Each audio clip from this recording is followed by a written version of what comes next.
You rock, my friends. You Rock podcast is for women like you who want to own your life and live an engaged and joyful life. Hosted by Dr. Aliyah Majid, mom of 3, devoted wife, and a scientist turned life coach on a mission to empower women to take control of their lives. In this podcast, we deliver tools, insights, and inspiration on rocking your own life, owning to your highest potential, and becoming the best version of you. Now, here's your host, Dr. Aliyah Majid. Hello, Assalamualaikum, and welcome back again to You Rock Podcast, the podcast for high-performing women to go after the life that they want. So, how are you guys doing? Are you already balik kampung or still on the way and listening to this dreaded episode in your commute to balik kampung? So, I'm really excited that this is going to be our first get together after so long. So I think we haven't been able to celebrate Raya together since the past, I can say around 4 years, I think, because we lived in Japan before this. And usually during Raya, it is not holidays. So we cannot take long break to celebrate Raya with family in Malaysia. And then after we pindah balik Malaysia ni, as what you guys have been experiencing with COVID and everything, we haven't been able to celebrate Raya together, right? So I think everybody is really excited for this year's Raya, and inshallah it's going to be a blast. And I hope you guys are taking care of the SOP and still making sure all the practices that you are doing before this, you are still doing it, and making sure that your family and you travel safe to your home, to wherever it is. So my kampung is in Penang and my husband in Jeli, Kelantan. So I'm really excited to go back to both our kampung for Raya. So today, one of the things that I want to sembang hari ni with you guys, not like sembang lah, but to share with you guys today is about boosting your energy. Okay, I think it is the time to talk about this. It's because I think most of us are really sort of like in a motion that sometimes we forgot that energy that we used to have before this has, maybe dah makin berkurang, right? Maybe dah makin depleted and you need to find time to recharge it. Especially this year, starting, if you have small kids, if you have primary school kids or even, high schoolers, you have children of your own, you might realize that the school starting this year in March, and then right after that is Ramadan. So it's like back to back this busy schedule that we have to change our routine and adapt to this situation. And it's all good. It turned out good anyway. And it is, this builds self-discipline actually for our kids too and for ourselves. And sometimes we need that, right? We really need that because to be, pushed to wake up early for sahur and to make sure that, you sleep earlier at night so that you can wake up earlier the next day.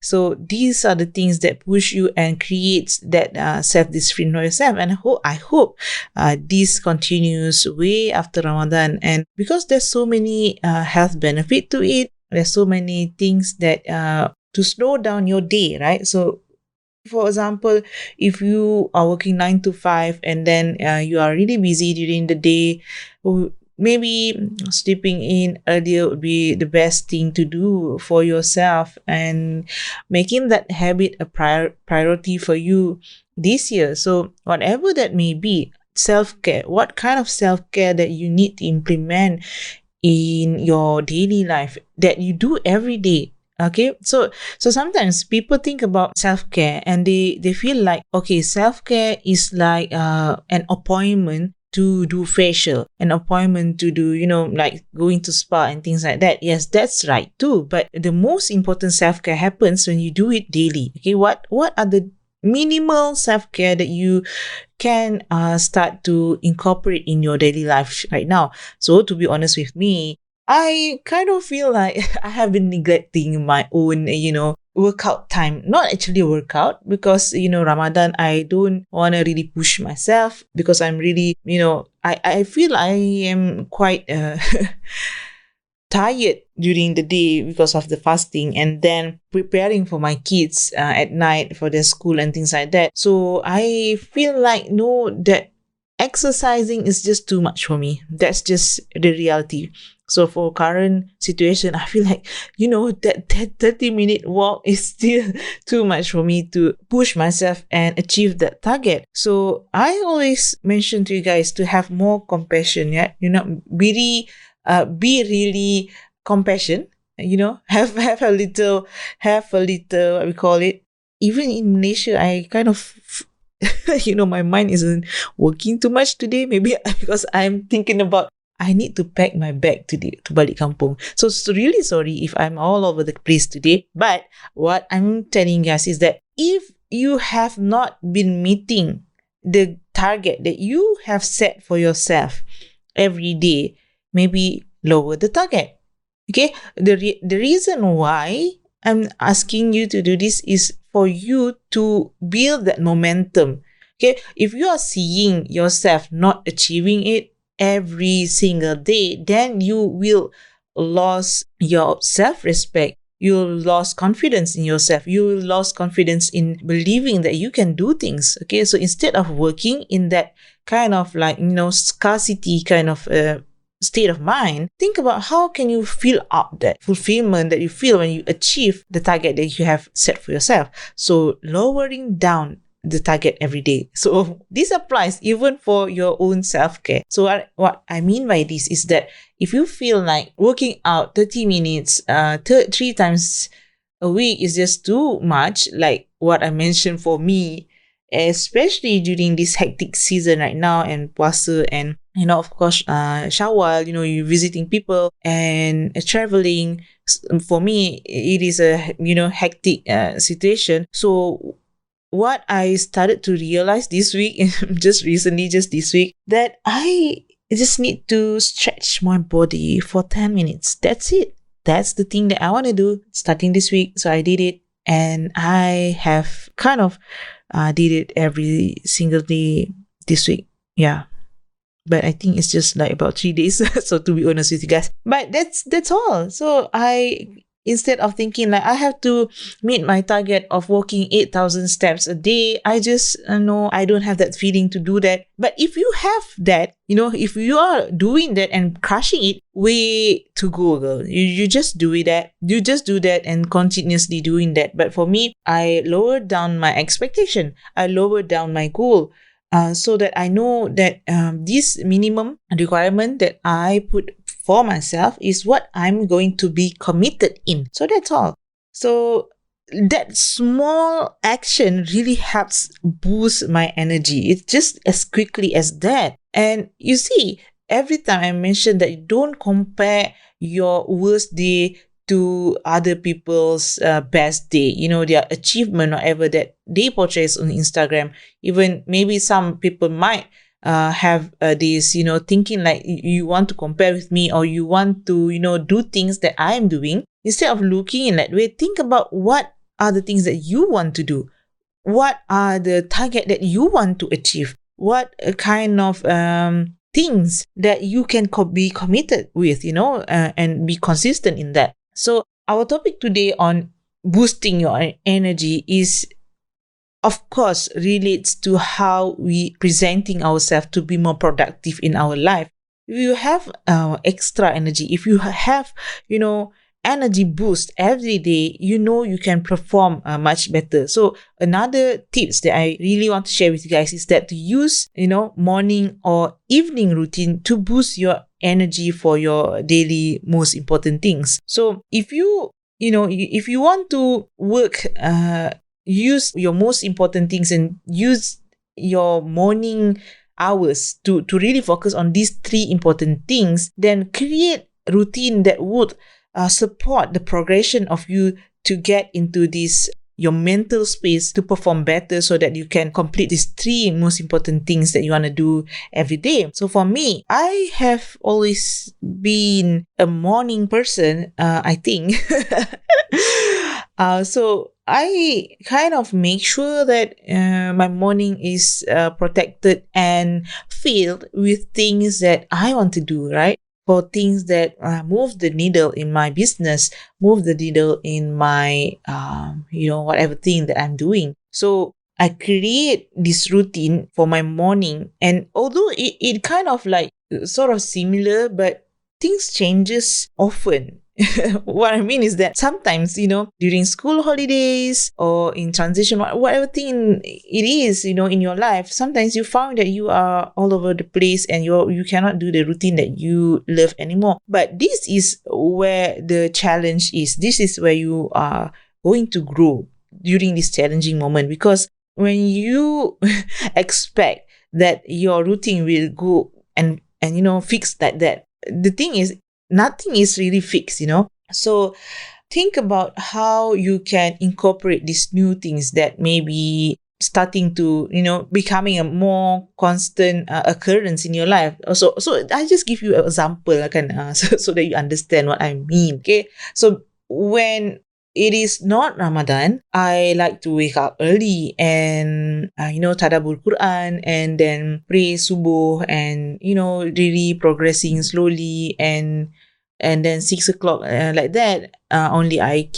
wake up the kids and do breakfast for them and things like that. So I have like 1 hour in the morning for myself, for my self-reflection, and then to really be connected spiritually. And I love doing that. And Alhamdulillah, I have been consistent with that. But to be honest, these past few months, these past few weeks, I can say, because since Ramadan, I and my kids are learning to fast. So it's quite hard for me to have that time for myself, and I cannot wake up really early from that because I just cannot. I still want to have enough sleep because I cannot think well if if my sleep is depleted. So what I have been sacrificing is the time alone, and so that I can start to make sure my kids are up and get their sahur, so that they can also learn and participate fasting with us together without me stressing out with all the other things. So I think what I'm sharing with you guys is that priority is important, even though we want to have this routine, and we sometimes we because we have these other people's routine that we always see outside there, and we want to kind of mimic their routine because we thought that routine is what important for us to be our best self. But that's not true at all, because what's true is that your routine must be the one that is suitable for you. Okay, so if you can commit just for 5 minutes of maybe you want to do 5 minute reflection, you want to write something in your journal and you don't have time, you really want to do it in 5 minutes, and you can only commit to that. And during 5 minutes, maybe you don't even have the whole page of your journal filled up with your reflection, but you feel like you have only 5 minutes, that's it for you. So it's okay too, meaning that commit with that.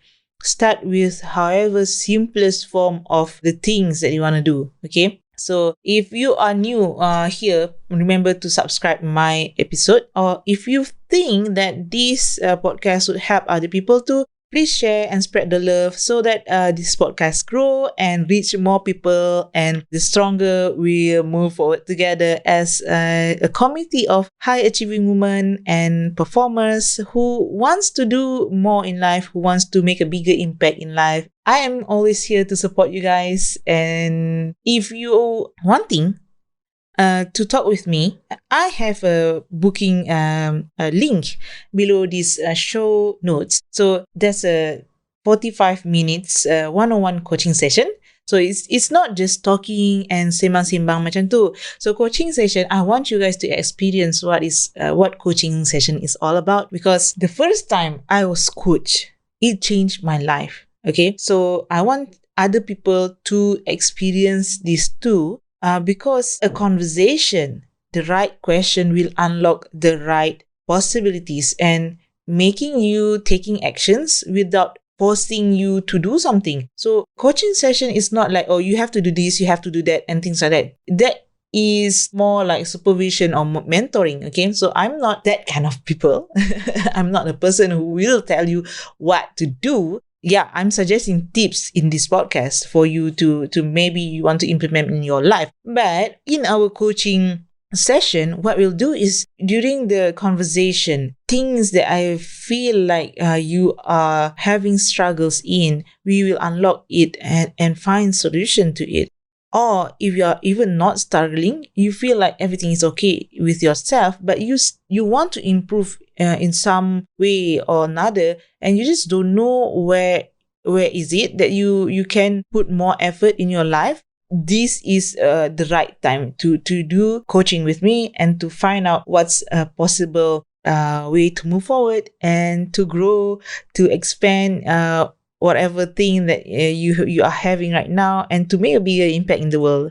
The good thing about recognizing your strength, growing, and sharpening the skills that you have, and really tuning on your instinct and intuition so that you can be the best version of yourself, right? So yeah, I think that would be all the things that I'm going to share with you guys today. So if you are spending time in your kampong or you are celebrating Raya at your own house, I hope you take care of yourself and manage your energy well too, and don't be too hard on yourself. Take time to recharge too, because I know Raya will be a tiring time too because of all these responsibilities, all these, trying to make all this juada, to just because we are celebrating, right? So have time for yourself, and even though as minimum as 5 minutes, 2 minutes, 3 minutes, take time off. And yeah, I think that's all for today. So I see you next week, and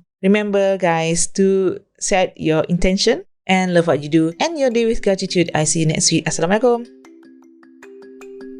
Are you struggling to find time for yourself or for things that matters to you? Or if you even ever find some time, you found that you can't simply slow down and stop thinking about work.